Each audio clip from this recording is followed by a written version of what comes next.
Hello friends, আজকে আমরা চলে গিয়েছিলাম সবাই মিলে আমাদের এখানে রামকৃষ্ণ মিশন আশ্রমে। এখানে দুপুরে খাওয়া দাওয়ার ইনভিটেশন ছিল, তো সাধু ভান্ডারা, তো সেই জন্য আমরা সবাই মিলে গেছিলাম। তারপর এখানে মহারাজের আশ্রম এসেছিলেন বেলুর মঠ থেকে মহারাজ, তো ওনাকে প্রণাম করলাম, ভাইস প্রেসিডেন্ট মহারাজকে। তারপর এখানে আমরা বসে গেছি লাঞ্চ করতে। তার শাক ভাজা ছিল, তারপর এখানে ছিল দুটো তরকারি, পোস্ত, ডাল, ভাত, খুব সুন্দর টেস্ট হয়েছিল। তো খেলাম। তারপর এখানে সুন্দর সুন্দর একটা দই বড়া, যেটা গরমকালে ভীষণই উপকারী। তারপর এখানে ঝাল ঝাল চিকেন, এখানে মাছও ছিল। সব কিছু দিয়ে সুন্দর করে লাঞ্চ করলাম।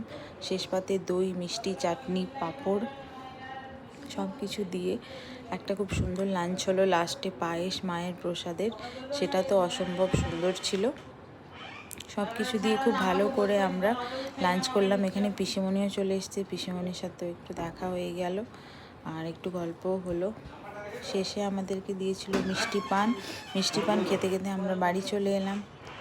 তো ভিডিওটা ভালো লাগলে লাইক কমেন্ট করে দিও। Tata, by.